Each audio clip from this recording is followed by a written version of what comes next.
जब से Israel Hamas युद्ध शुरू हुआ है, उत्तर से हिजबुल्लाह के लगातार इजराइल पर हमलों ने इसे इजराइल के लिए एक टू फ्रंट वॉर बना दिया।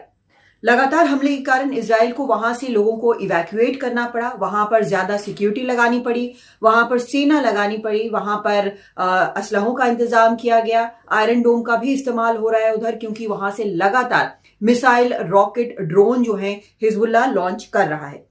दूसरी तरफ लेबनान के बेरूत में हिजबुल्लाह के फुआद शुक्र के हत्या के बारे में बात हो रही है। इसके बारे में हिजबुल्लाह ने साफ कहा है कि इजराइल ने जो किया है, इसकी हत्या की है, उसका बदला वो लेकर रहेगा। खबरों के मुताबिक हिजबुल्लाह का प्लान ये है कि वो तेल अवीव और हाइफा जैसे शहरों पर हमला करेगा। हाइफा में जहां पर पोर्ट है और तेल अवीव में जहां पर आईडीएफ यानी इजरायली सेना और मोसाद के मुख्यालय वहां पर मौजूद है। मोसाद जो कि खुफिया विभाग है इजराइल का, उसके मुख्यालय वहां पर मौजूद है। नॉर्थ इजराइल में भी कई अहम एजेंसियां हैं, उनको भी हिजबुल्लाह निशाना बनाने की फिराक में है। इनके निशाने पर होने का खतरा यह है कि आसपास बहुत ज्यादा आम लोग रहते हैं, सिविलियन इलाका है, तो अगर उनका मिसाइल या रॉकेट चूकता है तो ये आम लोगों पर गिरेगा और आम लोगों के इसमें हताहत होने की पूरी आशंका है। तो ऐसा ही बेरूत में भी हुआ था। जब शुक्र को निशाना बनाया गया था तो उसमें आम लोगों के भी मारे जाने की खबर आई थी, क्योंकि वो भी काफी पॉपुलेटेड इलाका था। हिजबुल्लाह के पास सरफेस टू सरफेस मिसाइल भी है, जिनके वॉरहेड बड़े होते हैं और अगर उनसे वो निशाना साधता है तो ज्यादा नुकसान होने का खतरा इजराइल को है।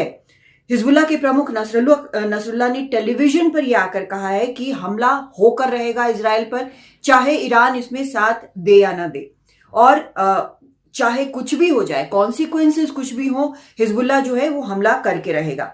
अब इजराइल ये तय कर रहा है कि हिजबुल्लाह के जो हमले हैं अगर होते हैं तो उसमें रेड लाइन क्या है जिसको लेकर वो हिजबुल्लाह पर ऑल आउट अटैक करे, यानी कि ऐसी क्या चीज कर सकता है हिजबुल्लाह जिसके कारण इस तरह का अटैक हो। क्योंकि इजराइल हिजबुल्लाह से भी एक ऑल आउट लड़ाई नहीं चाहता है, क्योंकि कई फ्रंट पर लड़ाई का ये मतलब है कि सेना भी बढ़ जाती है, असलहा भी बढ़ जाता है और ज्यादा हथियारों की जरूरत पड़ती है। तो ये एक मुश्किल स्थिति है ऐसे वक्त में जब ईरान ने साफ कहा है कि वो भी हमला करेगा। जो एक्सिस ऑफ रेजिस्टेंस जिसको कहते हैं, हिजबुल्लाह, हूती, हमास, ये सब मिलके तैयार है इजराइल पर हमला करने के लिए। ऐसे माहौल में हिजबुल्लाह जो है वो कहीं ज्यादा सरदर्द बना हुआ है इजराइल के लिए, क्योंकि लेबनान इजराइल बॉर्डर बिल्कुल सटा हुआ है और मुश्किलें लगातार हिजबुल्लाह कर रहा है, क्योंकि उनके पास काफी ज्यादा असलहा है, मजबूत असलहा है और उसके लड़ाके भी और लड़ाइयों में हिस्सा लेकर ज्यादा बैटल हार्डन है। तो ये एक बड़ी चुनौती इजराइल के लिए बनी हुई है।